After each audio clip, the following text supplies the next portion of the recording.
김현정의 뉴스 쇼.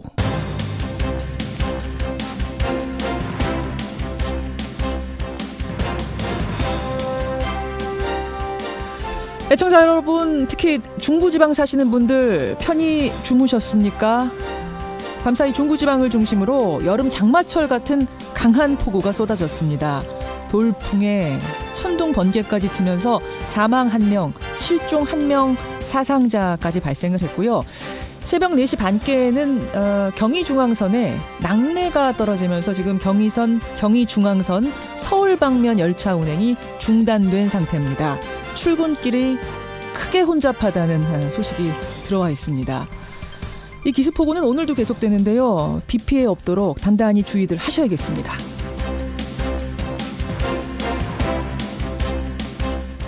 그런데요, 지난밤 폭우는 예보라도 있었지. 지금 한반도와 미국에 드리워진 먹구름은 좀 느닷없습니다.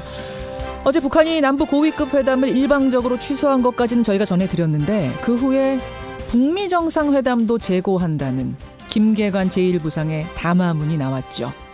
자, 제가 지금 느닷없다고 했는데 일주일 전부터 조짐을 느꼈다는 분이 있습니다. 정의당 김종대 의원 연결해서 분석을 좀 들어보죠.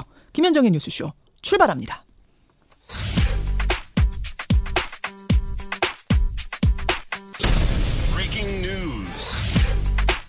김현정의 뉴스쇼가 주목한 오늘의 포인트, 김정훈 기자 나와 있습니다. 어서 오세요, 김 기자. 네. 첫 포인트 뭐부터 봐야 됩니까? 네, 리비아 아닌 트럼프식 모델입니다. 이 비핵화 방식 얘기죠. 네네. 북한이 남북 고위급 회담 취소하고 북미 정상회담도 재고한다 그러고 이러면서 상당히 혼란스러운 상황이에요. 네, 그렇게 북한이 태도 변화를 보이는 이유는 몇 가지가 있는데요. 예. 그 가운데 김계관 북한 외무성 부상은 어제 비핵화 방식을 언급하면서 대국들에게 나라를 내맡기고 붕괴된 리비아나 이라크의 운명을 우리에게 강요하려는 건 이건 불순하다 이렇게 말을 했습니다. 일괄 타결 방식에 매여서 일방적인 양보를 강요받지는 않겠다는 것이죠. 그렇죠. 이에 대해서 백악관 대변인은 미국은 리비아식이 아닌 트럼프식 모델을 따르고 있다 이렇게 밝혔습니다. 반발하는 북한을 달래는 모양새인데 예. 백악관 측은 이어서 현재의 국면에 대해 예상했던 것이고 트럼프 대통령은 어려운 협상에 익숙하고 준비가 돼 있다 이렇게도 언급을 했네요. 어제가 북한의 행동에 대해서 트럼프 대통령의 첫 반응이 밤사이에 나왔죠. 네. 지켜보자 그렇게 얘기했죠. 말을 아꼈습니다. 이게 신중한 분위기, 또 우리 청와대 입장은 좋은 흐름이 깨지는 건 아니다. 뭐 진통의 과정이다. 그렇게 얘기를 하고 있는 상황. 우리 중재가 중요한 것 같아요. 맞습니다. 이 북미 정상회담 재고 입장이 나온 뒤에 정용 국가안보실장 또 이렇게 존 볼턴 백악관 국가안보회의 보좌관이 어제 이미 전화 통화로 의견을 교환했습니다. 볼턴이라 그러면 북한이 어제 콕 찍어서 비난했던 맞습니다. 그 사람. 예, 의견을 교환한 상태고요. 예. 또 정용 실장은 이 시각 현재 국가안전보장회의 상임위를 주재하고 있는데요. 남북회담이 연기된 배경과 대응 그리고 이것이 북미 정상회담에 미칠 영향을 논의 중인 것 같네요. 예. 잠시 후에 김종대 의원 연결해서 이 얘기는 조금 더 나눠보기로 하고 다음 포인트 가죠. 네, 라돈 침대에 소집된 사회적 참사 특조위입니다. 예, 대진 침대에서 나온 그 라돈이 기준에 적합하냐 아니냐 말들이 한참 오갔는데 어떻게 결론이 내려진 거예요? 원자력 안전위원회는 1차 조사에서 방사선 기준 적합 판정을 내렸다가 5일 뒤에 기준치의 최고 9.3배에 이르는 방사선 피폭 선량이 확인됐다고 말을 바꿨죠. 그러니까 지난주까지만 해도 방사선이 나오긴 나왔는데 인체에는 무해한 수준입니다. 이렇게 얘기를 했었어요. 네. 근데 그걸 바꾼 겁니까? 안전에서 불안전으로 바뀐 겁니다. 국민들의 불안과 혼란만 키웠는데요. 오늘 이에 대한 범정부 차원의 대책회의가 열립니다. 가습기 살균제 사건과 4.16 세월호 참사 특별조사위원회가 라돈 방사선 침대 관련 부처 긴급 현안 점검 회의를 소집한 겁니다. 원자력 안전위원회 또 환경부 산업통상자원부 등의 정책 담당자들도 참석을 한다고 하고요. 특조위 측은 제조 기업과 정부의 대응이 가습기 살균제 참사 초기와 상당히 유사하다 이렇게 말을 했는데요. 부처별 대응책을 보고받고 방사성 물질 관리 방안 등도 논의할 계획입니다. 그러니까 이게 라돈 검출 침대가 과연 이거 하나겠느냐? 더 있는 거 아니냐? 다른 물건도 또 있는 거 아니냐? 이런 얘기들이 나오면서 전방위로 조사도 확대하기로 했다면서요. 맞습니다. 기다려보겠습니다. 마지막 포인트 하나요? 이대병원 또 의료 사고입니다. 지난해 신생아 4명이 숨졌던 이대 목동병원에서 또 사고가 난 겁니까? 네, 관절염 치료를 받는 60대 남성이 약을 과다 복용해서 큰일 날 뻔했습니다. 어떡해요? 이 복용한 약은 비정상적인 면역세포의 활동 억제 기능을 하는데요. 이게 자칫하면 백혈구를 감소시켜서 생명까지 위협할 수 있거든요. 어떻게 처방이 내려진 거예요? 예, 알고 보니까 일주일에 6알을 먹여야 할 것을 하루에 6알로 처방받고 이렇게 과다 복용해서 피를 토하고 쓰러졌다고 하네요. 말하자면 하루에 1개 먹어야 되는데 아니, 그렇죠. 그것을 하루에 6개를 먹은 셈이에요. 맞습니다. 예. 이게 병원 측은 단순히 실수였다고 하는데요. 신뢰를 언제 회복할까 싶네요. 안타깝습니다. 여기까지 보죠. 수고하셨습니다. 감사합니다. 우리는 남조선에서 침전쟁 서동과 대결 난동이 벌어지는 험악한 정세하에서 북남 고위급 회담을 중지하는 조치를 취하지 않을 수 없게 되었다. 미국도 도발적인 군사적 소동 국면을 놓고 일종에 오른 조미순의 상봉의 운명에 대해 심사숙고해야 할 것이다. 예, 어제 북한발 이벤트가 큰 게 2개가 있었습니다. 하나는 새벽에 남북 고위급 회담 취소한 거 이거고요. 그때 한 얘기가 이제 한미 공급연합훈련 맥스 썬더 그거 뭐냐 기분 나쁘다 이런 거였고요. 2번째는 김계관 외무성 제1부상의 담화문 발표였는데 이거는 미국에다 대고 하는 말입니다. 일방적인 핵포기를 강요할 경우 북미 정상회담에 응할지 재고하겠다. 그리고 밤사이에 트럼프 대통령의 신중한 입장이 나온 거죠. 지켜보자. 어제 트위터에다가요. 분위기 좋다고 했던 지난주부터 이상한 조짐이 있었다라고 쓴 분이 있습니다. 군사 전문가 정의당 김종대 의원 연결을 해보죠. 김종대 의원님 안녕하세요. 네, 안녕하세요. 지난주는 분위기가 굉장히 좋았잖아요. 북미 정상회담 날짜, 장소 확정되고 뭐 서로 칭찬들 해주고 이런 분위기였는데 그때부터 무슨 이상한 걸 느끼셨단 말씀입니까? 아니 우선 미국에서 어떤 나오는 메시지들이 정돈이 안 되고 전부 북한에 대해 가지고 그 CVID를 넘어 PVID 영구적이고 검증 가능하며 불가역적인 이런 어떤 그 비핵화에 대한 요구 사항들이 물론 개인 발언이지만은 통해서 나오기 시작을 했고요. 했죠. 예. 또 북한의 그 핵무기뿐만이 아니라 화학무기, 인공위성, 인권 문제 이런 것들이 다 공론화되다 보니까 트럼프 정부가 뭔가 좀 정돈돼서 이렇게 입장을 준비하고 또 여론의 어떤 그 일관되게 입장을 이렇게 제시함으로써 무언가 좀 통제되는 듯한 모습을 보여주지 못했단 말씀이죠. 거기에다가 들리는 이야기로는 그 비핵화 방식을 놓고 지난주에 폼페이오 미 국무장관과 김정은 위원장이 평양에서 만났지 않습니까? 그랬죠. 근데 상당한 어떤 이견이 있어가지고 분위기가 안 좋았다는 이야기까지 들었어요. 아니 그 둘이 만난 거는 회담 장소랑 날짜 정해지기 전이잖아요. 그렇습니다. 그렇죠. 그건 이제 평양을 방문한 다음에 발표한 것이죠. 그렇죠. 그래서 저는 날짜하고 장소가 바로 정해지는 거 보면서 그 만남이 굉장히 좋았나 보다. 뭔가 착착 다 뜻이 잘 통했나 보다 했는데 그게 아니었다는 얘기예요? 아니었다는 얘기가 들려요? 예, 그 날짜 장소를 정한 거라든지 또 북한에 대한 경제 지원을 하겠다. 미국 기업이 뭐 들어갈 수 있다. 이런 이야기들은 참 좋았어요. 좋았죠. 그런 면에서는 북미 정상회담의 판이 깨지는 건 아닙니다.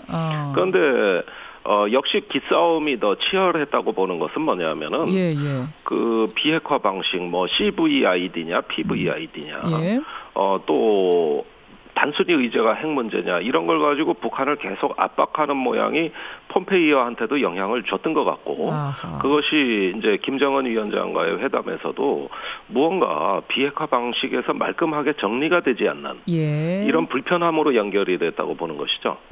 미국에서 중구난방 얘기들 나오고 또 지난주 폼페이오 김정은 회담 때도 뭔가 깨끗하게 그 보상과 비핵화 방식에 대한 합의가 끝나지 않은 상태에서 막 이런저런 얘기들 나오니까 나오고 있는데 그래도 겉으로는 계속 뭐 핵실험장 폐기 작업도 진행하고 북미 정상회담 장소 준비도 하고 겉으로는 프로세스가 착착 진행되는 모양이었지만 결국은 북한이 참지 못하고 이번에 터뜨린 거예요. 어제 터뜨린 거예요. 그렇습니다. 상당히 북한으로서 좀 격앙된 지점이 있다고 보여지는 측면은 뭐냐면 북한이 스스로 비핵화를 하겠다고 먼저 선의로 얘기했다. 그런데 미국에서 받아들이는 측에서는 이걸 오히려 악용해가지고 완전히 다 모든 걸 양보하고 굴욕을 감수하라는 식으로 압박하는 거 아니냐.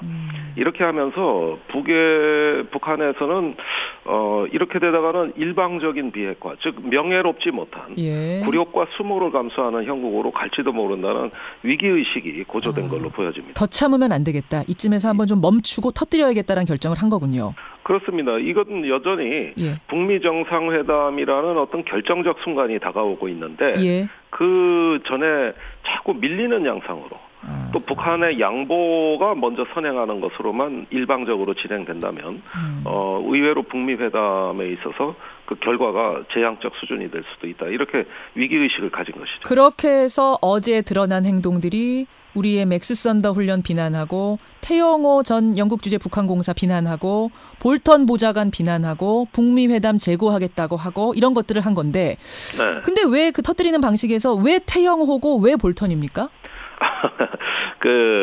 일단 존 볼턴이 가장 앞서서 지금 북한의 비핵화에 초강경 입장을 내놓는 건 맞거든요. 제일 앞장서서 그러니까 강경파가 여럿 있는데 그중에서도 최강경파는 볼턴이에요. 예, 그렇습니다. 심지어 북한의 핵무기를 미국으로 가져오겠다. 그렇죠. 이런 이야기 참 모욕적이죠. 폐기를 하더라도 양쪽이 합의하고 존중하는 방식을 취해야 되는데 북한에 들어가서 뭘 가져오겠다. 미국이 이건 마치 미국과 같이 얘기를 하고 또 검증 원리주의적 관점을 자꾸 내세우고 있습니다. 그게 뭐예요? 검증 원리주의적 관점? 검증 근본주의라고도 하는데 북한에 대해서 그 비핵화 과정이라는 것이 상당히 오랜 과정에 걸쳐가지고 투명성과 검증을 충족시켜야 되는데 이것을 절대시해서 모든 전제 조건으로 내세우면 결국은 비핵화 과정을 완벽하게 검증을 한다는 이런 어떤 그 목적이 절대시됨으로써 북한으로서는 감당할 수 없는 그 양보를 해야죠. 모든 걸 다 보여줘야 되니까요. 내장까지 다 보여줘야 되는 상황까지 요구하고 있으니. 네, 그건 북한의 시설이 10,000개가 넘습니다. 아니 근데 그런 걸 사실은 하기로 한 거고 또 그렇게 해야지 깔끔한 거 아니냐 이렇게 일반적으로 생각할 수 있는 거 아닌가요?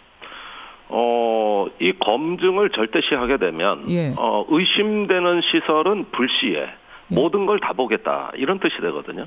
근데 우선 물리적으로도 불가능하죠.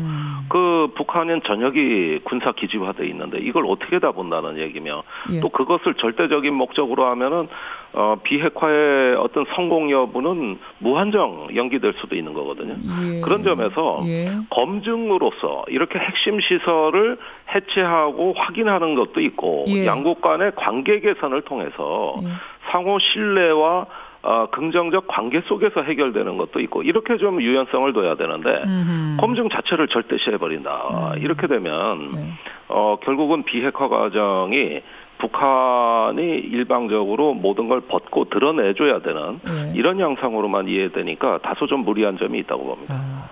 그래서 상당히 모욕감을 안 하겠다는 것도 아닌데 너무 이런 식으로 나오니까 모욕감을 느껴서 지금 이러는 것이다라는 말씀. 그러면 잠깐 그 전에 태영호 전 공사는 왜 이렇게 딱 찍어서 비난한 거예요?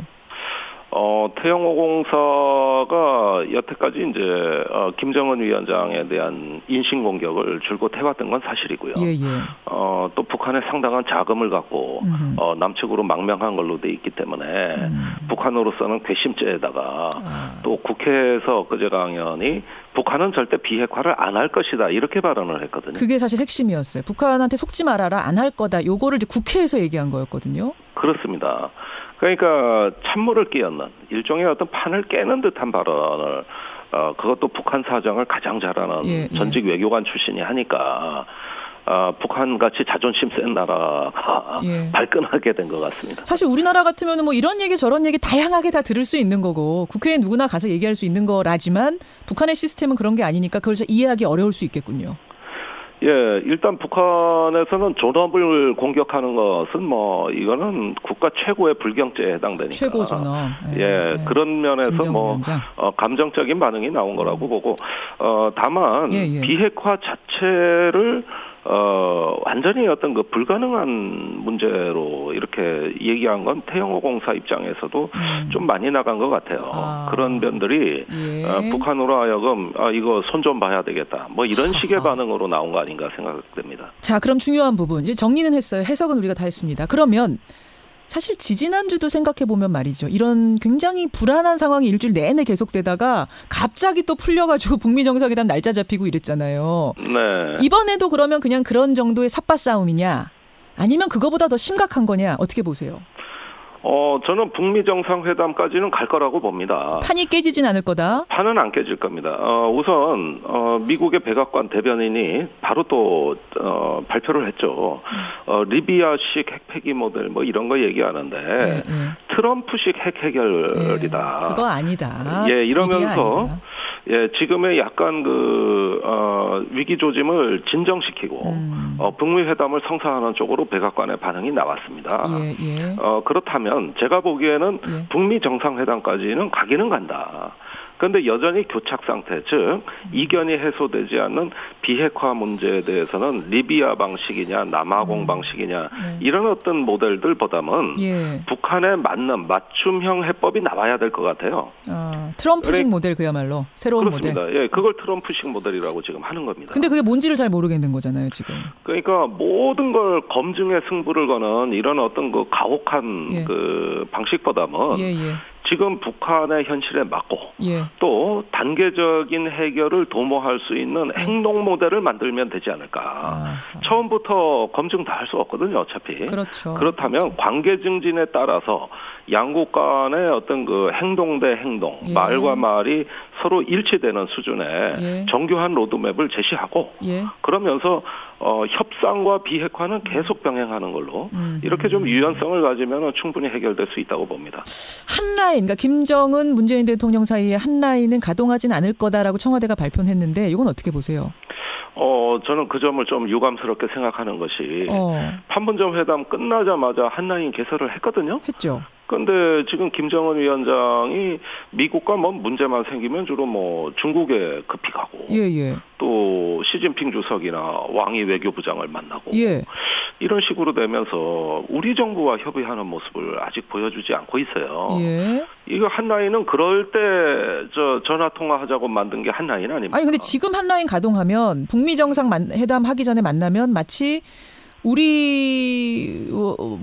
우리와 짜고 말 맞추고 미국을 만나는 모양새가 돼서 이게 상당히 부담스러울 수 있다. 이런 계산을 청와대가 한 것 같은데. 그건 참 개탄스러운 사고방식입니다. 지금 북미 간에도 안 풀리는 문제가 많을 때 누가 나서야 됩니까? 그거는 우리 정부가 북한, 미국을 아우를 수 있는 중재 외교, 또 우리가 당사자라는 당사자 외교를 전개해야 될 상황이지 북미 회담의 어떤 그 상황 여부 추이나 지켜보면서 우리가 방관할 때가 아니거든요. 알겠습니다.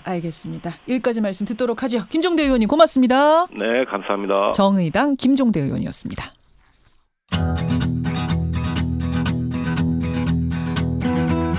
김현정의 뉴스쇼는 청취자 여러분의 참여로 이루어집니다. 트위터, 페이스북, 레인보우 게시판, 그리고 단문 50원, 장문 100원의 유료 문자 샵 1212, 우물정 1212 통해 참여하실 수 있습니다. 김현정의 뉴스쇼, 여러분과 함께 만듭니다.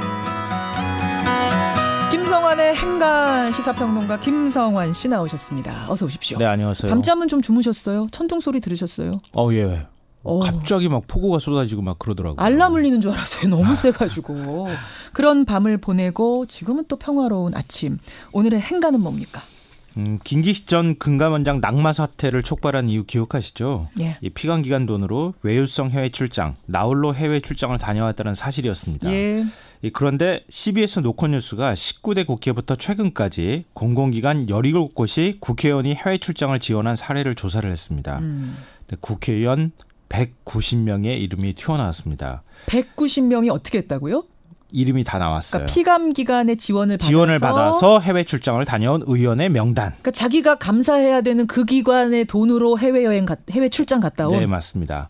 피감 기관 지원 해외 출장 조사 보도. 이 뉴스의 행간을 좀 살펴볼까 합니다. 방금 전에 190명이라고 하셨는데 이게 뭐 정당별로 몇 명입니까? 숫자를 딱 말씀드리면 아실 것 같아요. 자유한국당이 103명으로 가장 많고요. 예. 더불어민주당이 71명, 바른미래당 12명, 예. 민주평화당 2명, 정의당 3명이었습니다. 근데 이건 어디까지나 해외 출장을 다녀온 의원 숫자고요. 예. 실제로 다녀온 횟수는 이보다 훨씬 많습니다. 횟수. 자유한국당이 194회, 민주당이 126회, 바른미래당이 12회, 민주평화당이 2회, 정의당이 3회였습니다. 김기식 사태에서 도덕성 논란에 불을 지핀 게 나홀로 출장이었잖아요. 그렇죠. 과연 몇 명이 다녀왔을까 세보니까 예. 무려 27명이었습니다. 27명이 그러니까 여럿이 같이 또 뭘 보러 간 게 아니라 혼자 가는 거예요. 정병국 의원이 3차례로 가장 많았고요. 도정환 장관과 신상진 의원 그리고 자유한국당 김성태 원내대표가 각각 2차례가 있었습니다. 17개 공공기관이 지원을 받아서 해외 출장을 갔다 온 사례를 분석한 이 보도의 이면을 우리가 더 들어가 보죠. 첫 번째인가는 전수조사를 반대한 이유가 있었다입니다. 그래요. 네. 그러니까 이번 논란 일어나고 난 다음에 정석윤 국회의장이 피감기관 지원으로 해외 출장을 다녀온 사례를 전수조사하겠다 이렇게 밝혔거든요. 했었죠. 예.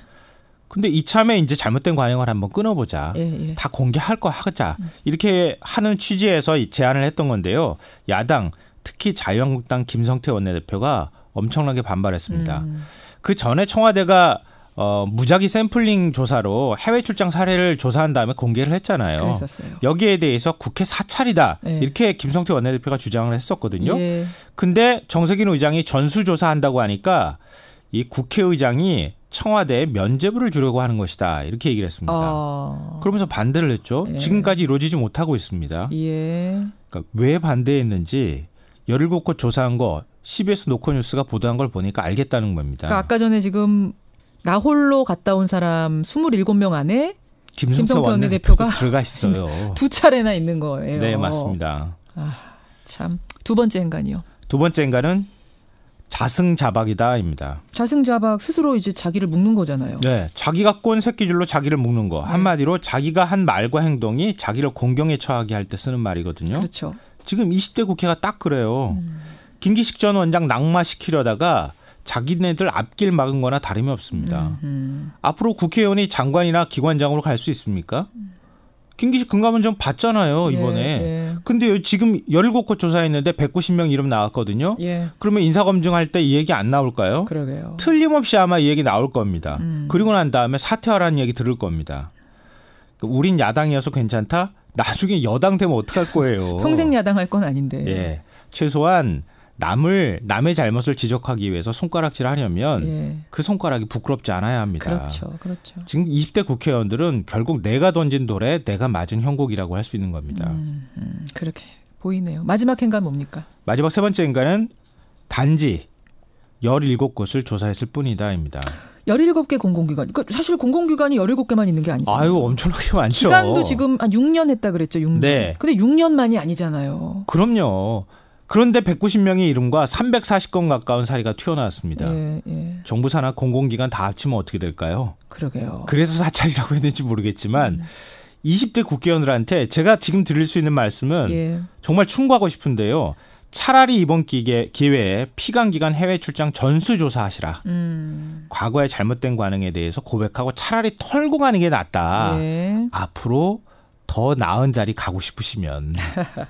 근데 이제 뭐 피감기관 돈으로 갔다고 해서 그게 다 나쁜 거냐? 가서 제대로 일하고 그 기관을 위해서 일하고 왔으면 되는 거 아니냐라고 이번에 김기식 전 원장도 그렇게 얘기했어요. 공적으로 갔다 왔습니다. 이렇게 얘기했어요. 그런데 그거하고 상관없이 비난받았거든요. 피감기관의 이제 협찬, 돈은 지원받았다는 그 사실만으로도 국민들은 사실 곱게 보기 어려운 건데 청탁금지법에 해당될 수 있습니다. 다시 한번 우리가 곰곰이 토론을 해봐야 될 문제네. 이 관행을 어떻게 할 것인가. 네, 맞습니다. 네, 김성환 씨 수고하셨습니다. 네, 고맙습니다. 그 출장이 옳았는지 아니었는지는 국민들이 판단할 테니까 일단 전수조사해서 실명까지 공개하자. 백승길님, 임수정님 외에 많은 분들이 이런 문자 좀 화들이 많이 나신 것 같아요. 주요선님 내로남불이란 말씀도 써주셨고요. 자, 오늘 2부 꼭 들으십시오. 갑니다.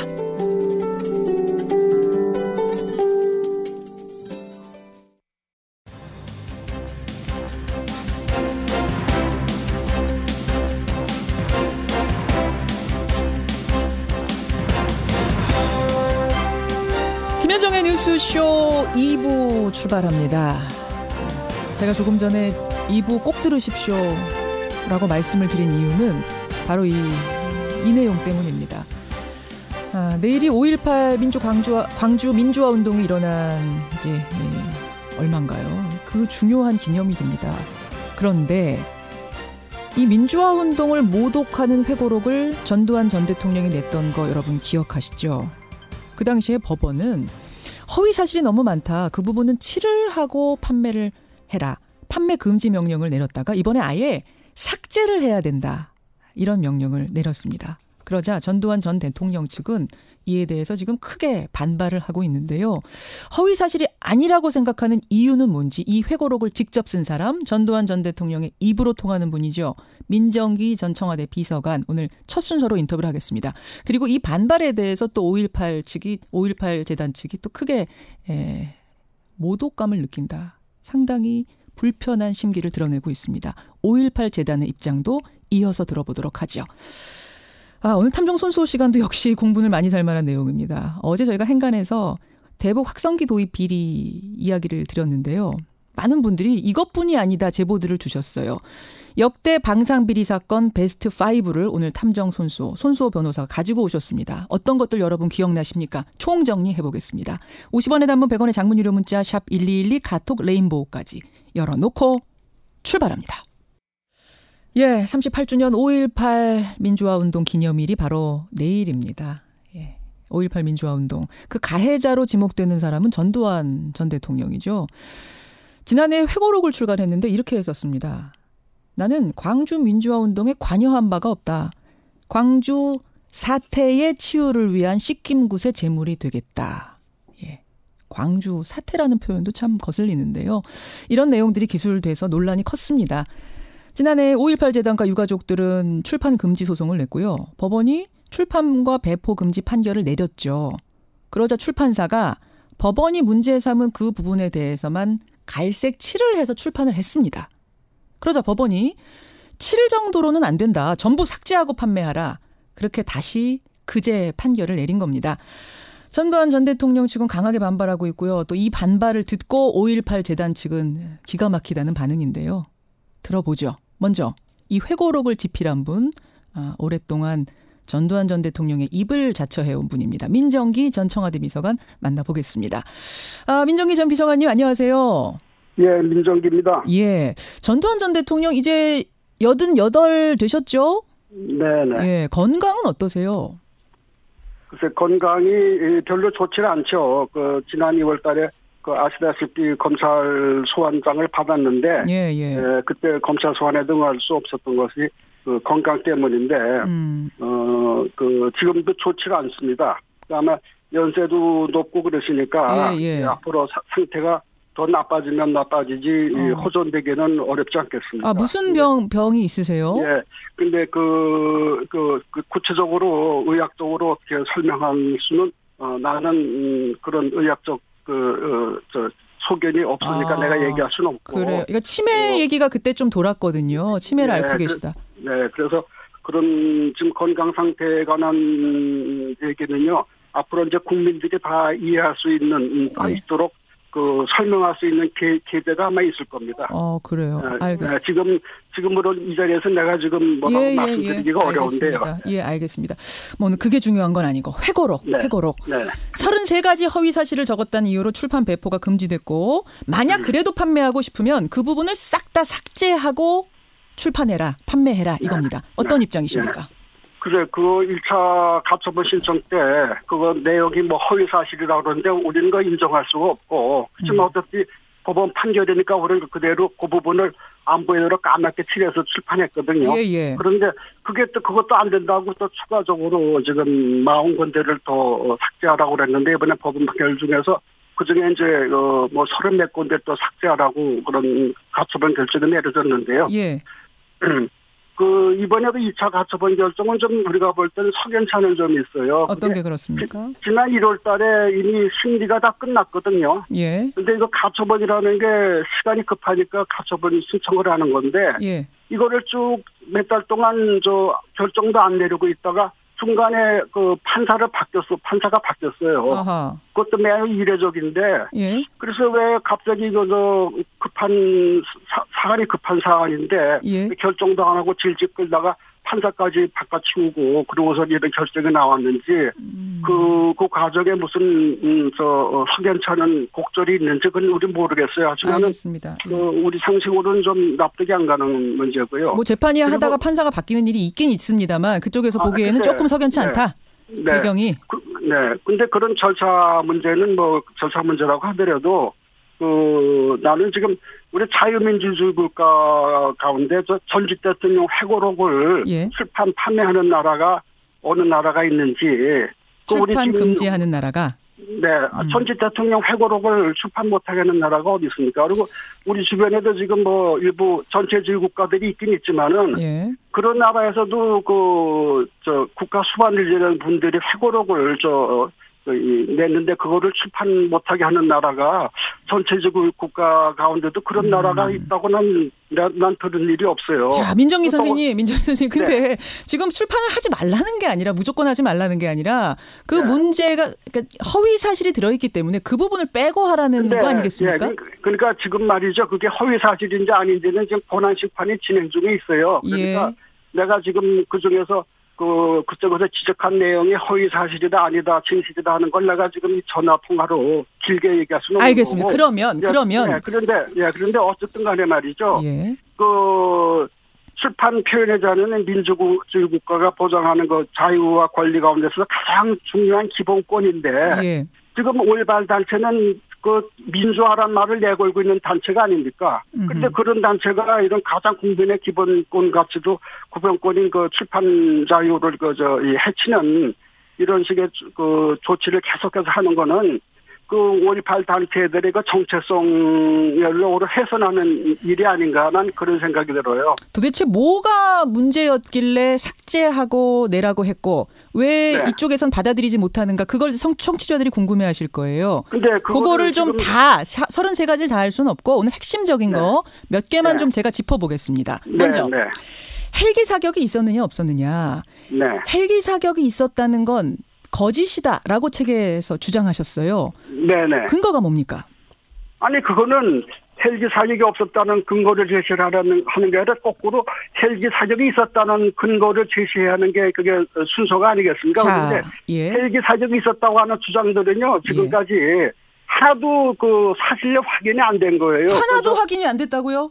네. 아 제가 그러면은 지난 1995년도에 그땐 국방부하고 검찰하고 합동으로 1년 넘게 쭉 수사를 했는데 거기서도 결론이 헬기 사격은 없었다는 결론이 나왔었어요. 자, 선생님, 민 선생님.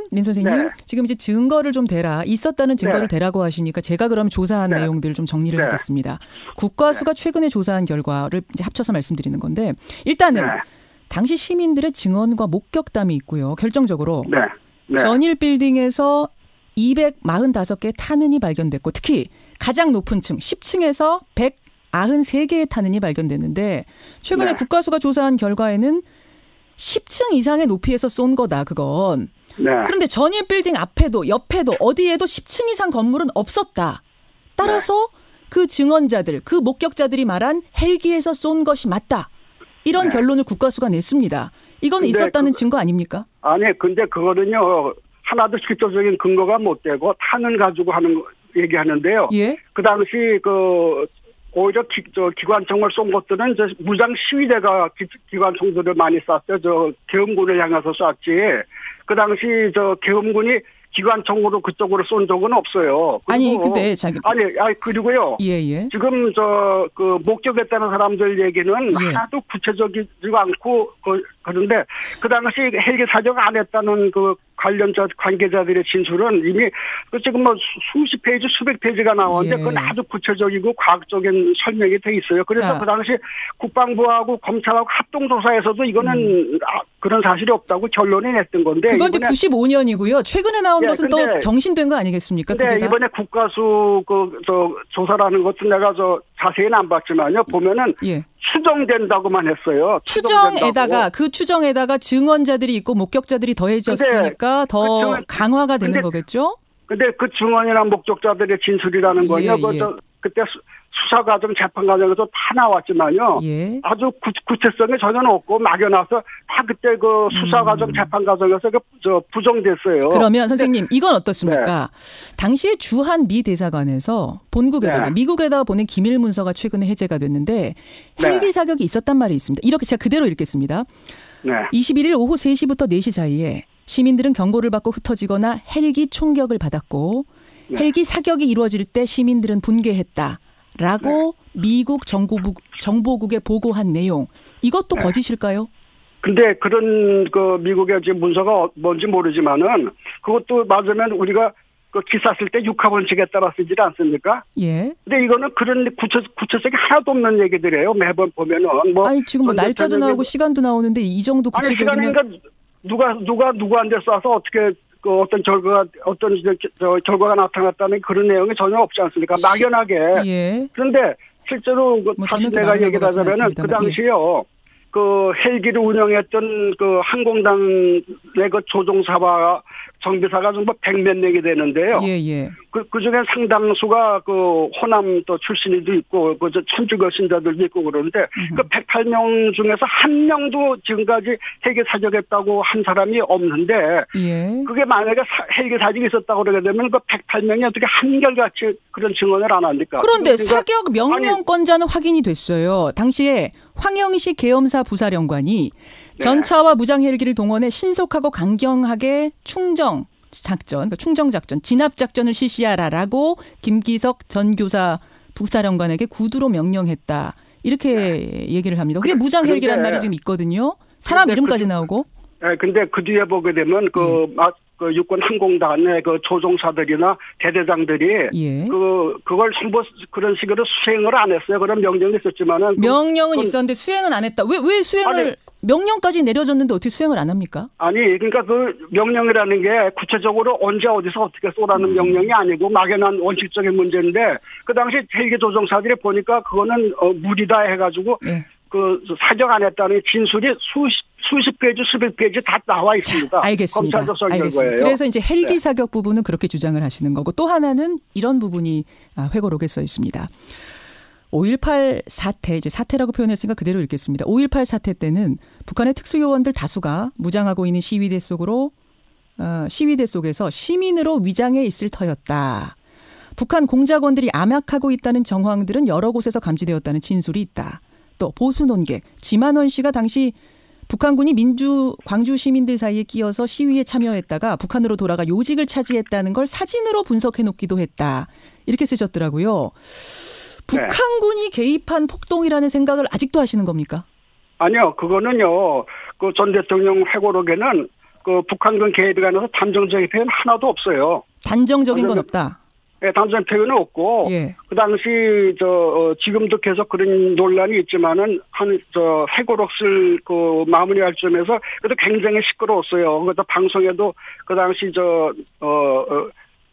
광주 사태 때 자기가 거기 투입됐었다는 탈북 군인들이 나와서 TV 나와서 증언도 하고 그래서 굉장히 시끄러운 논란이 있어가지고 그거를 전 대통령이 광주 사태에 관해서 쓰면서 그 얘기를 짚고 넘어가지 않을 수가 없어서 그거를 그 당시 여러 가지 논란이 있었던 거를 그냥 소개한 겁니다. 그러니까 지만원 씨의 주장 같은 것도 전 대통령의 지만원 씨 주장이 그 사실이 아니다고 판정할 그런 근거는 없는 거고 다만 그런 논란이 있다는 걸 소개한 겁니다. 그런 논란이 있다. 그런 논란이 있을 법하다고 보세요, 선생님? 그렇죠. 그 개연성은 충분히 있죠. 하고 그 당시 5.18 당시에도 북한 간첩들이 그때 그 무선 통신 같은 게 다 이미 포착이 돼가지고 그건 수사 과정, 재판 과정에도 다 이미 밝혀진 겁니다. 자, 그런데요. 지금 탈북자들 말씀하셨는데 북한군이 개입했다고 주장하는 증언자는 탈북자들 뿐입니다. 내가 광주에 내려갔다 왔다, 내가 거기에 군인으로 투입됐다라고 해도 믿기 어려운 판에 이들이 얘기하는 건 전부 카더라 통신이에요. 내가 들었다. 아니에요. 북한에서 그랬다고 들었다. 아니 자기가 직접 왔었다고 하는 사람들도 있었고요. 그러니까 그런 사람들의 말을 전 대통령이 그걸 전적으로 그걸 믿어서 쓰신 건 아니고 그런 주장들도 있고 그리고 그 황장엽 씨나 그 황장엽 씨 같이 왔던 김덕홍 씨의 진술에서도 북한군이 개입했을 거라는 그런 의심을 가질 만한 여러 가지 그 발언들이 있었어요. 그러니까 그런 발언들을 소개한 겁니다. 근데요, 선생님. 예. 세계 최고의 정보력을 가졌다는 미국의 그 기밀권 문건에 보면 이 부분도 기술이 돼 있어요. 뭐라고 돼 있냐면 5.18은 공산주의가 배후에 있지도 않았고 북한군 투입 사실도 없다. 이건 확실한 사실이다. 이렇게 돼 있고 또 그 뒤에 뭐라고 붙여져 있냐면 북한군이 개입했다라고 주장하는 사람은 오로지 전두환 전 대통령뿐이었다. 이렇게 기술된 내용이 있습니다. 미국이 그런데요. 굳이 이 부분을 거짓으로 해가지고 보고할 이유는 없지 않습니까? 본국에다가. 그런데요. 그 걸핏하면 미국의 자료를 무슨 신주단지 무엇이든 자꾸 들고 나오는데요. 미국의 정보라는 거는 아주 막연하고 추상적이고 그런 거. 맞으면은 전 대통령이 그 당시에 군부 실력자였기 때문에 모든 걸 다 쥐고 흔들었다 하는 그런 식의 막연하고 추상적인 표현이고, 아까도 얘기했지만 구체적인 육하원칙에 따라서 그걸 설명을 하는 게 전혀 없거든요. 자, 그럼 이건 어떻습니까, 선생님? 김일성이 5.18 광주 상황을 보고받고 특수부대나 혹은 남한에 흩어져 있던 그 당시에 간첩들을 광주로 투입했다고 치죠. 그러면 광주 부근에 집결이 되려면 빨라도 5월 20일 이후에나 돼야 되는데 5월 20일에는요. 이미 광주가 철통같이 포위가 돼 있었습니다. 그거를 뚫고 수백 명의 북한군 혹은 간첩 혹은 특수요원이 들어갈 수가 없습니다. 아니, 그런데요. 그건 지금 어떤 부분적인 주장 가지고 그러는데 광주 사태가 일어나고 나서 광주 민주화운동이라고 말씀해 주시면 더 좋겠습니다. 예. 아니에요. 그거는 광주 사태라는 말은 가치 중립적인 얘기예요. 중립적인 얘기. 그럼요. 그거는 그쪽에서는 민주화운동이라고 그러는 거고 또 한쪽에서는 내란이라고 그러는 거고 그러는 거 아닙니까? 그러니까 이미 명칭이 근데 국가적으로 정립이 된 거 아닙니까? 그 부분은 헌재돼서 쓰이다가 지금은 민주화운동으로. 이것을 사태라고 표현하는 사람은 지금은 없는 것 같은데요. 아니, 왜 없어요? 많아요. 당신들 언론에서 일부만 그러는 거지. 일반 국민들 보세요. 더한 얘기도 하는 사람도 얼마든지 있어요. 국민들 중에는. 그리고요. 우리 상식으로 봐도 북한이 지난 70년 동안 남한에서 내부 분열을 일으켜가지고 그 기회를 이용해서 남한을 적과 통일하겠다는 전략이 70년 동안 한 번도 변한 적이 없는데. 선생님, 지금 이제 우리가 얘기는 그 당시에 그러니까 북한군이 시민들 사이에 끼어서 폭동을 일으켰냐 이걸 얘기하고 있는데 이건 사실은 굉장히 광주 시민들에게는 굉장히 모욕적인 얘기입니다. 아니, 그게 모욕적인. 광주 시민 수십만 명과 진압군과 수백 명의 기자들이 전부 목격자인데 그 당시 취재 기자 누구도 북한군 부대가 개입했다는 생각을 하지도 않았고 그렇다고 얘기한 사람도 없고요. 또 지금 광주 시민들은 그때 어느 지역보다 민주화에 대한 열망이 높았고 정치의식이 높았습니다. 자발적으로 그들이 민주화운동에 참여한 거지 어떻게 북한군의 선동을 당해서 그들이 나가서 그렇게 피를 흘렸다고 생각하십니까? 아니, 내 얘기를 들어보세요. 그러니까 지금 그거는 일부 극단적인 얘기만 듣고 그걸 그렇게 하는데. 이게 어떻게 극단적인 얘기라고 생각하시는지 저는 그게 좀 이해가 안 가는데요. 아니, 극단적인 얘기라는 것이 지금 그당 5.18 당시에 북한군에 무슨 600명이 침투했으면 그 사람들이 무슨 행군하듯이 인민군 군복 입고서 행진하시 들어왔겠습니까? 물론 그건 아니겠죠. 그 주장대로라고 하더라도. 12.6 나고 나서 남한 문제 굉장히 혼란했잖아요. 몇 달 동안에. 80년 5월 그때 80년 봄에 상당히 혼란했는데 북한이 그 상태를 그런 상황을 가만히 팔까 끼고 부정만 했겠습니까? 알겠습니다. 여기 일단 여기까지 하고 제가 더 여쭐 게 있어가지고 그러니까 결국은 이제 그걸 믿으신다는 말씀이시고 하나는 전두환 전 대통령이 나와는 무관하게 벌어진 일이다. 나는 목격하거나 경험한 일이 아니다라고 회고록에 쓰셨던데. 근데 당시에 계엄사령관 이희성의 말이 있습니다. 이희성 씨는 뭐라고 얘기를 했냐면 법적으로 본다면 맞다. 명령권자는 대통령, 그러니까 최기화 대통령이고 계엄사령관 나로 이어지는 게 맞지만 그 당시 역학관계로 본다면 실력자는 전두환 보안사령관이었고 모든 힘은 그로 집중돼 있었고 모든 눈이 그쪽의 시각에 맞춰져 있었다. 따라서 전두환 씨의 명령이 있었던 것이다라고 이분이 증언을 하고 있는데 어떻게 보세요? 그 증언이 어디가 있는 증언입니까? 이희성 씨의 증언 아직 못 보셨습니까? 아니 그게 어디 나온 증언이에요? 여러 가지 여러 언론의 보도에 이분의 증언이 다 나오고 있는데요. 인터뷰도 있고요. 가장 최근에 한 것이 2년 전, 3년 전에 각각 동아일보하고 조선일보에서 대문짝만하게 인터뷰를 한 적이 있어요. 거기서는 분명하게 내가 단호하다는 말을 몇 번 썼어요. 단호하게 내가 말한다. 전두환 전두환 사령관은 광주 사태 전혀 책임이 없다. 또 그렇게 말한 부분이 있습니까? 그것이 지금 언론 하는데 아니 그 대문짝만 한 페이지 전체에 걸쳐서 이성 사령관 회견인 인터뷰 기사가 나왔어요. 거기 분명히 있는데 그런 건 안 보시고 그런 얘기는 그분이 그럼 말씀이 좀 이런 말씀도 하고 저런 말씀도 하셨나 봅니다. 그렇다면 민 선생님 보시기에는 뭐 옆에 계속 계셨던 분이니까 전두환 전 대통령은 아무 책임이 없다. 정말 경험하거나 목격하지도 않은 일이다. 여기에 동의하십니까? 그렇죠. 전 대통령이 광주 사태 때 현장에 간 적도 없고 각종 그 광주 사태를 사태 그 당시 열렸던 각종 그 지휘관 회의 같은데 작전 회의 같은데 한 번도 참석하신 적이 없고 그런데 어떻게 직접적인 책임이 있습니까? 여전히 억울한 희생자다라는 입장, 우리는 씻긴 곳의 재물이다라는 입장이세요? 예, 억울한 희생자라는 거는 뭐 그 당시도 어쨌든 보안사령관이었으니까 전혀 책임이 없는 건 아닌데 모든 광주 사태 모든 책임의 핵심은 전 대통령이다. 그건 모든 책임은 전 대통령이 있다고 하는 주장들이 있으니까 그게 사실과 다르니까 그게 억울하다는 거죠. 전혀 무슨 광주 사태에 뭐 1%의 책임도 없다는 게 아니라 그 당시 보안사령관이었고 중앙정보부장 서리를 겸직하고 있었으니까 정보 책임자로서 일말의 책임이 없을 수는 없죠. 그리고 그 후에 대통령이 되셨으니까 그 당시 이 상황을 다시 광주 사태를 수습하고 할 그럴 책임이 있었는데 하지만 모두 다 내 책임이다라고 하는 부분에 대해서는 억울하다 이런 말씀 이렇게 정리를 좀 하고요.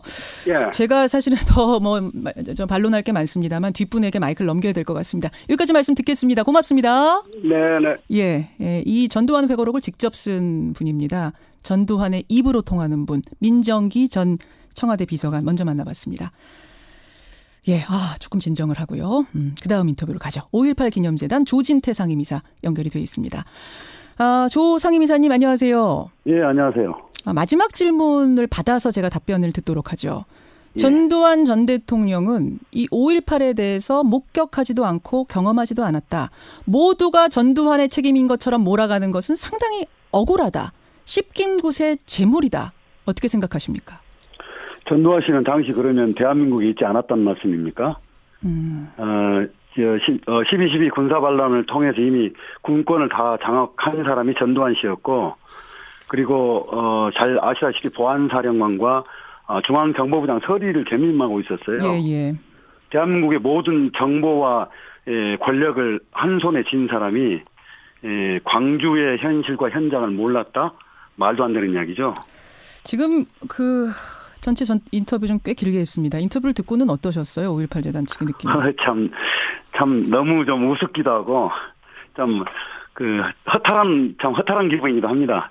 어떻게 대한민국 같은 시 공간에 살면서 그리고 오랜 세월 나름대로 공직에 정사했다는 분이 어떻게 저런 식의 사고방식과 발언을 할 수 있는지 참 너무 좀 한심하다는 생각도 들었어요. 근데 이쪽의 얘기는 뭐냐면, 내 회고록에다가 나는 책임이 없다라고 쓰는 게 뭐가 문제냐? 여기는 지금 전체주의 국가도 아니고 공산주의 국가도 아닌데 왜 출판의 자유를 보장해주지 않고 삭제해라 마라 하느냐?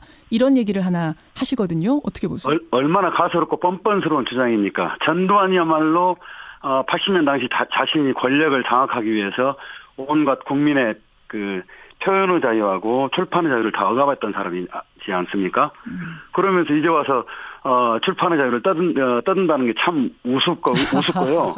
그다음에 본인의 회고록 자기만 써서 자기만 읽고 그런다면 누가 나무랐겠습니까? 어쨌든 대통령을 지낸 사람으로서 자신이 저지른 일에 대한 충분한 반성과 사과도 없이 오히려 그것을 정당화하고 그때 당시에 말하자면 특수부대를 광주에 투입해서 시민을 무자비하게 학살한 그런 것들을 지금 거짓으로 지금 왜곡하는 거지 않습니까? 자, 그 부분 질문 한번 드려보죠. 그러니까 그 당시에 북한의 간첩, 특수요원, 북한 군들이 광주로 투입이 돼서 사복을 입고 시민들 사이에 끼어 있었다.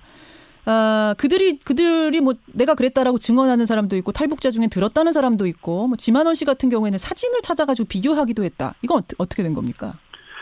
그러면 전방에 매우 훌륭한 우리 전방의 부대들은 뭘 했습니까? 그리고 전두환이야말로 모든 군권을 장하고 있었는데 특수부대가 내려올 때 전방 부대는 뭘 하고 있었으며, 그다음에 그게 이제 그들의 주장이 이제 서해안을 통해서 목포로 그 잠입해 왔다는 거잖아요. 그런 내용도 있죠. 예, 그런 주장도 해군과 있죠. 해병대는 뭘 하고 있었어요?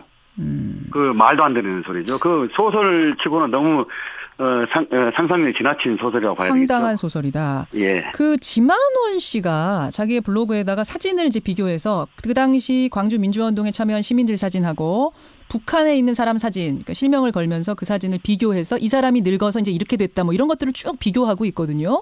그것도 예. 그 북한군 개입의 증거로 많이들 거론을 하는데 이 사진들이 이게 신빙성이 좀 있는 겁니까? 어떻습니까?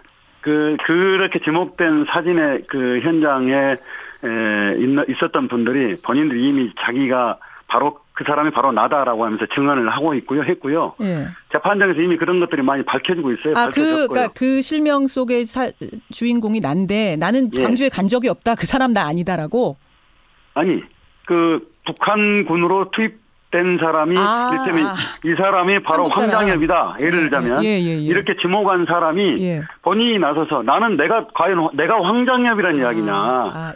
그 지목한 사람이 난데 광주 시민이 이런 것들이 그 법정에서 이미 확인이 돼서 지만원 씨에게는 1심에서 명예훼손에 관련한 그 벌금이 추징돼 있습니다.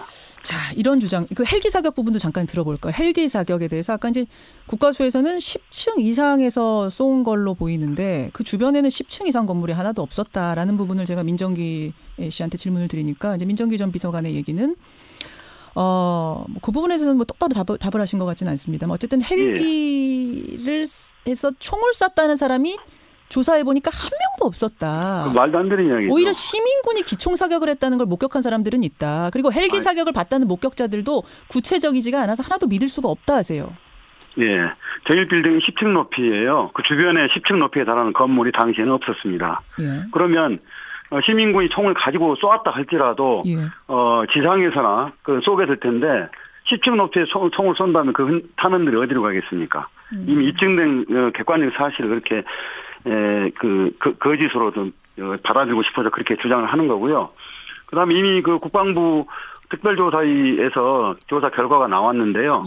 당시 그 헬기 조종사 5명의 진술이 확보돼 있고, 그리고 30여 명의 그 목격자로부터 증언을 확보해서 이미 사격과 기총소사는 객관적으로 사실이 입증된 겁니다. 더 이상 뭐 논란할 여지가 없다고 봅니다. 그 부분에 대해서 논란의 여지가 없다. 네. 항상 그 전두환 씨 측에서 주장하는 건 이겁니다. 어찌 보면 경제적으로 어려운 당시 우리나라를 이끈 대통령인데 공과 과를 봐야지. 어떻게 또 한쪽 얘기만 이렇게 하느냐. 이 부분에 대해서 뭐라고 답하시겠어요? 80년은 대한민국 모처럼 민주주의를 국민들이 꿈꾸었던 그 시기이기도 했었죠. 만약에 전두환이 군사반란을 일으키지 않고 대한민국 민주주의 이 역사가 그대로 진정이 됐더라면 지금과 같은 수많은 사람들 희생당하면서 어렵게 다시 민주주의를 그 눈앞에 두고 있는 또 누리고 있는 이런 상황이 훨씬 빨리 앞당겨졌을 거라고 저는 생각합니다. 예.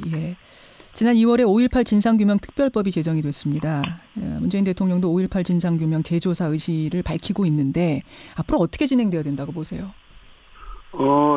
기왕에 그 5.18의 진실이 많은 부분에서 왜곡됐음이 조직적으로 왜곡됐음이 그것도 전두환을 비롯한 신군부가 매우 기획을 해서 왜곡했음이 많은 부분에 드러나고 있어요.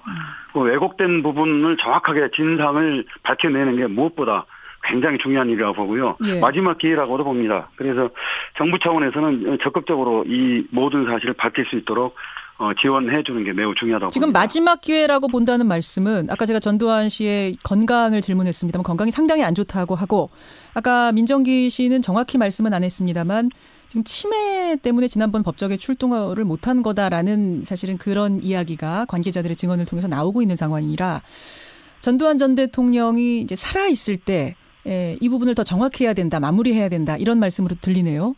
네, 그러기도 하고 또한 현장에 투입된 병사들도 있거든요. 그분들도 나이가 있으니까. 예, 그분들 이제 생물학적 나이도 있기 때문에 이번 차에 그분들의 그야말로 솔직한 자기 양심 고백이 적극적으로 나올 필요가 있단 말씀이죠. 그래서 여러모로 이제 이 기회를 놓치면 이제 역사적 사실은 자칫 묻혀버릴 소리도 있다고 보기 때문이죠. 청취자들의 문자가 굉장히 많이 들어옵니다. 2807님. 이 울분을 어떻게 할까요? 어떻게 전두환 씨가 억울하다는 말을 할 수 있는지. 그때 죽은 많은 귀한 시민들이 억울해서 벌떡 일어날 일입니다. 특히 북한군이 개입해서 선동했다라는 말은 정말 우리 국민을, 광주 시민을 바보로 하는 것 아닙니까? 이런 문자가 들어오고 있고요. 민정기 씨, 또 전두환 씨를 좀 망월동 묘역에 초청하고 싶다. 9074님 또 이런 문자도 주고 계시고요. 광주 시민들에게 정말 죄송하고 부끄럽다. 김태원님. 7517님. 전두환 전 대통령이라는 칭호를 언론에서 씁니다만 이것도 써야 될 것이냐라는 문자도 지금 주고 계십니다. 여기까지 말씀 듣겠습니다. 고맙습니다. 이사님. 예, 고맙습니다. 5.18 재단 조진태 상임이사까지 만났습니다.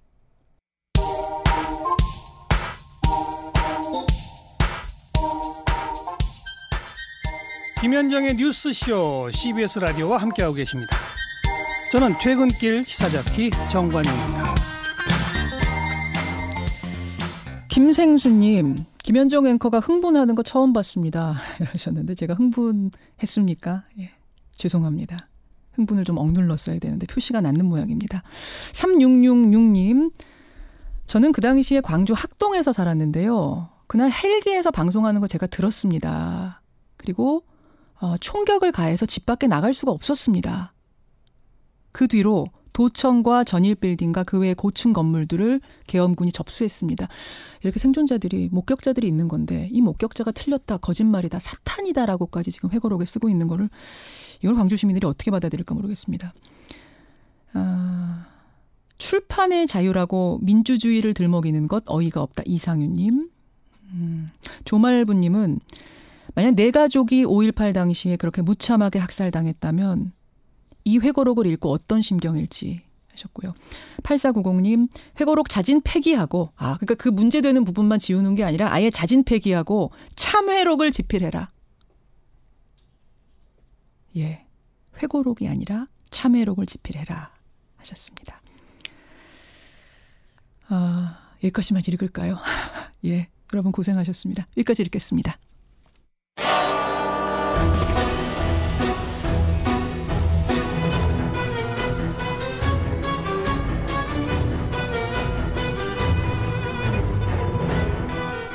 탐정의 눈으로 사건을 들여다봅니다. 탐정 손수호.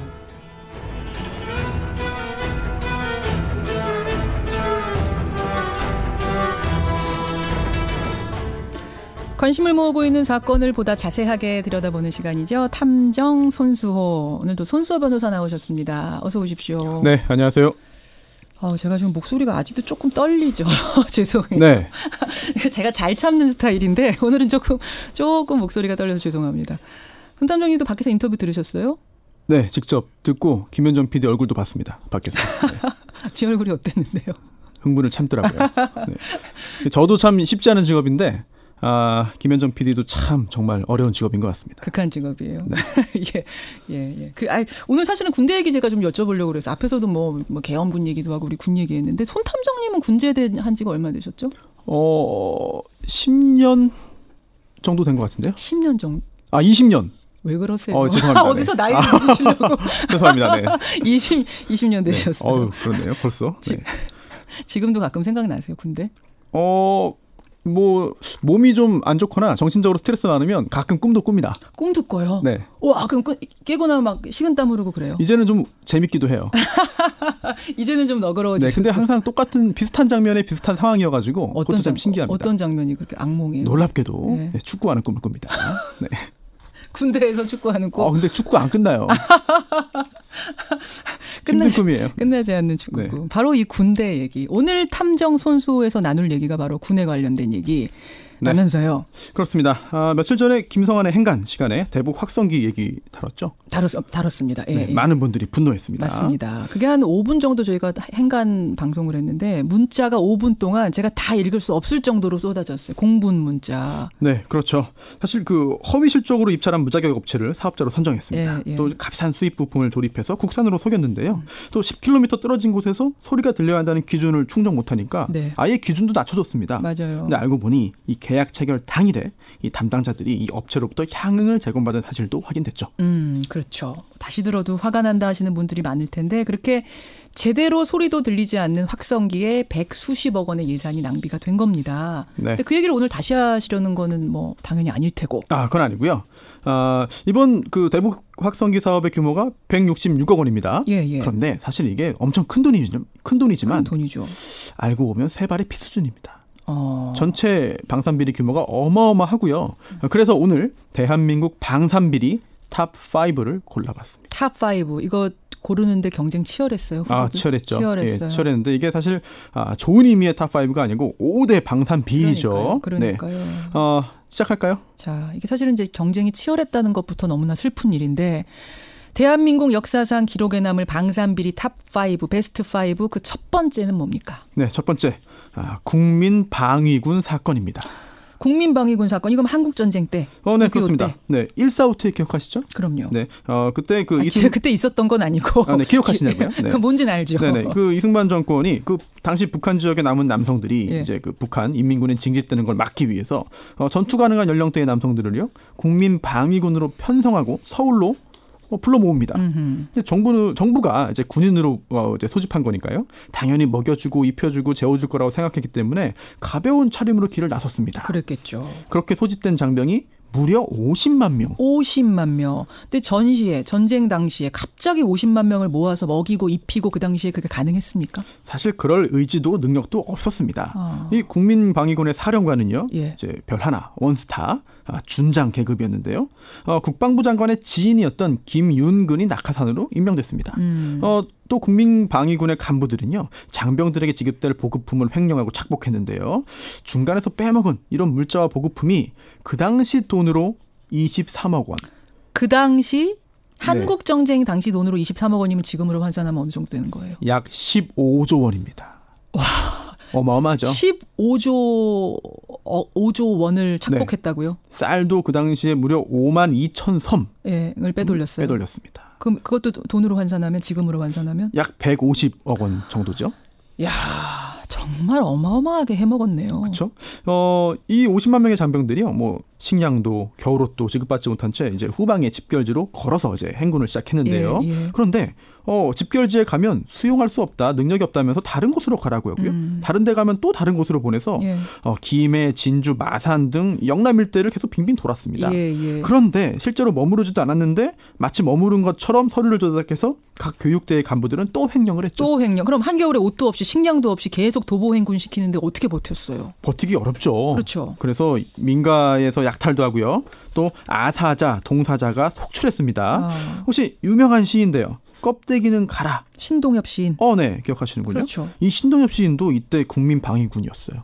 징집이 됐었어요. 네, 너무 배가 고파서 민물 개를 잡아먹다가 간 디스토마로 인한 간암으로 후에 사망하게 됐는데요. 당시에 100일 만에 8만 명이 사망했습니다.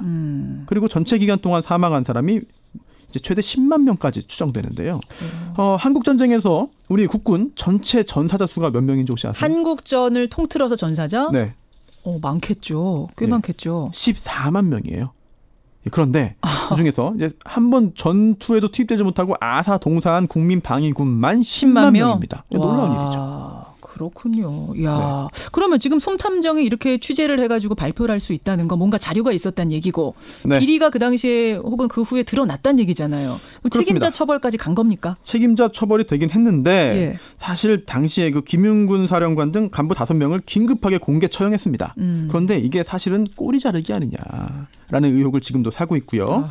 그 당시에 긴급히 처형하는 바람에 오히려 사건의 전모를 밝히기 어려웠고 결국 그 후에 흐지부지되고 말았죠. 바로 처형을 해버렸어요. 네. 뭔가 덮고 싶었던 건 아니냐라는 의심을 할 수밖에 없는. 물론 혼란스러운 때였습니다. 그때는. 그렇지만 어떻게 이 정도 일을 할 수가 있느냐. 당시 정치적으로 어떤 그 일들이 있었고 그 관료들이 어떻게 했는지 자세히 조사가 됐습니다만 시간 관계상 말씀드리지 못하는 게 아쉽네요. 대한민국 방산비리 베스트 5 그 첫 번째 국민방위군 사건이었고요. 두 번째 뭡니까? 고속으로 항해하지 못하는 고속함. 고속함인데 고속으로 못 간다. 황당하죠. 이거는 사실 어디서 제가 많이 들어본 것 같은데. 네. 2차 연평해전 이후에 그 전투력을 향상시킨 고속함 건조 계획이 세워졌습니다. 하지만 결국 예상만 낭비하고 말았는데요. 굉장히 많은 해군 비리에 연루된 해군 방산 비리 대명사 정옥근 전 해군 참모총장이 여기에도 관여했습니다. 예, 방산 비리 하면은 뭐 아시는 분은 아실 거예요. 정옥근이라는 이름이 빠질 수 없는 거. 어떻게 됐던 거죠? 2015년이었죠. 그 STX 그룹 계열사로부터 부정한 청탁을 받고 이제 자기 아들이 설립한 그 요트 회사를 통해서 7억 7천만 원을 챙겼습니다. 작년 4월에 대법원 확정 판결이 나왔는데요.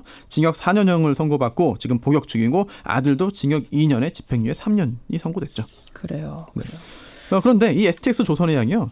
2007년에 방위사업체로 지정되자마자 10월에 공고 나온 차기 고속정 유도탄 고속함을 수주합니다.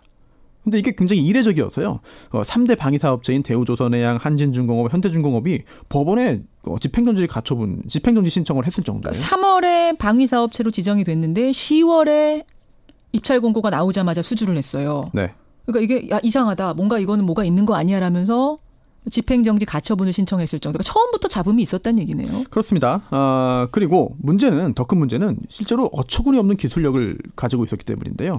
인도 1년 전에 이제 시제함을 만들어서 시운전했는데 고속으로 가면 직진을 못하고요. 지그재그로 갈지자로 갔습니다. 고속함이. 배가. 속력을 내면 지그재그로. 1조 8천억이 투입됐는데. 야, 이거 유아들 그 물에서 하는 장난감이 이렇잖아요. 직진으로 가면 지그재그로. 이 문제가 해결됐는지 끝내 확인되지 않았고 해군도 명확한 입장이나 근거를 내놓지 않았는데 당시에 방위사업청이 자체 감사를 벌였어요. 그런데 당시에 문제가 있다고 지적된 관계자가 조용히 전역해서 다른 것도 아니고 이 STX 그룹 계열사에 특채됐고 주요 보직까지 맡았습니다. 와, 참 어이가 없네요. 다음 방산비리를 물어보기가 겁이 날 정도인데 대한민국 방산비리 베스트 5 세 번째는 뭡니까? 해군비리 하나 더 가겠습니다. 해군비리. 잠수할 수 없는 잠수함. 겁이 나요. 아까 고속정인데 고속을 못한다고. 이번엔 잠수함인데 잠수를 못한다. 해군이 2007년부터 2009년 사이에 그 잠수함 3척을 인수했는데요. 안중근함 등입니다. 근데 이게 잠수함이 잠수를 하려면 좀 물속에 들어가려면 멈춰버립니다. 연료전지의 결함 때문이었는데요. 핵심 부품이죠. 연료전지가. 그렇겠죠. 근데 이게 제 기능을 못해서 잠수함이 물속으로 못 들어가고 물 위로 떠버리는 거예요. 잠수함인데 막 보여요. 바깥에서 머리가. 네. 여기도 비리가 있었습니다. 당시에 현대중공업인데요. 이제 연료전지 결함 사실을 알면서도 눈 감아달라고 로비를 합니다. 그리고 잠수함 인수 평가대장이 평가 방법을 변경해서 결함을 덮고 허위평가 보고서까지 작성했다는 그런 검찰의 그 수사 결과가 나왔는데요. 이 사람들은 어떤 특혜 받았어요? 이 임 씨가요. 이 사업을 마무리하고 대령으로 전역했습니다. 근데 불과 이틀 후에 다른 곳도 아니고 바로 이 현대중공업 특수선 사업부 부장이 됐습니다. 아이고. 그러면은 자기 전역 후 일자리 때문에 잠수도 못하는 잠수함을 그대로 인수받았다는 얘기가 되는 겁니까? 그렇죠. 법원으로 갔습니다. 재판 넘겨졌는데요. 작년 9월에 이제 2심 판결이 선고됐죠. 어떻게 났어요? 취업 관련해서 취업을 사전에 약속받은 거는 뇌물의 약속이다. 따라서 유죄다라고 판단받았는데요. 하지만 뭐 배임이나 뭐 허위공문서 작성이나 이 부분은 무죄 판결이 선고됐습니다. 아니 배임 이거 손해를 입힌 건데 우리 군에 어떻게 배임이 무죄가 났어요? 당시 해군도 이 결함을 알고 있었다. 해군이 알면서 인수받은 건데 어떻게 중간 사람이 배임을 한 거냐라고 하는 논리로 이 부분은 무죄 판결이 나왔고요. 그런 논리도 가능할까? 임 씨가 저쪽이 회사가 모르는데 그걸 속여가지고 회사로 해군의 이득을 취한 게 아니라 해군도 알고 있었기 때문에 배임은 안 된다? 결함이 있는 연료전지가 탑재된 잠수함을 해군에 넘겨서 배임죄가 성립한다고 검찰이 주장하지만 해군이 이걸 인수할 때 이미 알고 있었다. 제조사와 긴밀히 연락했다. 그래서 결합 사실을 모르고 인수한 게 아니기 때문에 무죄로 본 거죠. 이거는 일종의 매국행위 아닙니까? 저는 그런 생각 드는데 대한민국 방산비리 베스트 5 다음으로 가죠. 뭡니까? 네, 역대 최대 규모의 비리, 율곡비리. 이거는 뭐 1990년대를 사는 분이라면 다 기억하실 거예요. 그렇습니다. 이제 74년 박정희 정권 때부터 매년 국방 예산의 30-40%를 쏟아부은 대규모 사업인데요. 95년까지 이어졌어요. 단순히 계산해도 32조 원이 투입됐고요. 32조. 현재 화치가폐로 하면은 이제 굉장히 매년 12조에서 16조씩 투입한 건데요. 그런데 94년에 비리가 드러납니다. 그렇죠. F-16 전투기 도입 관련해서 청와대의 압력 사실이 드러나면서 결국은 문제가 이제 하나하나 다 드러나게 됐는데요. 그때 뭐 연루된 사람이 한둘이 아니잖아요. 이종구 장관, 이상훈 장관, 김철우 해군참모총장, 한주석 공군참모총장, 김종희 청와대 외교안보수석 등 그리고 권영애 국방장관도 동생이 연루돼가지고 경질됐죠. 그러니까 특감을 그때 이제 실시했는데 118건의 비리가 드러났던 거. 여러분 뭐 그래서 우리가 잊을 수 없는 이름 이 율곡 비리 탑5 안에 들어갔고요. 마지막 5번째는 뭡니까? 총알이 안 나가는 소총. 그리고 총알을 못 막는 방탄복. 이거 저는 인터뷰했던 기억이 나요. 이거 얼마 전에 이거 그렇게 오래된 일 아니거든요. 네. 전쟁을 하자는 겁니까 말자는 겁니까? 그러니까요. 이게 참. 그러니까 물론 전쟁을 하고 싶다는 얘기는 아니에요. 하지만 전시에 이거 어떻게 하자는 겁니까? 먼저 소총이요. 이게 그 미래형 무기라면서 4,485억 원을 투입해서 만들었습니다. K11, K11인데요. 이게 그 총을 쏘면은요.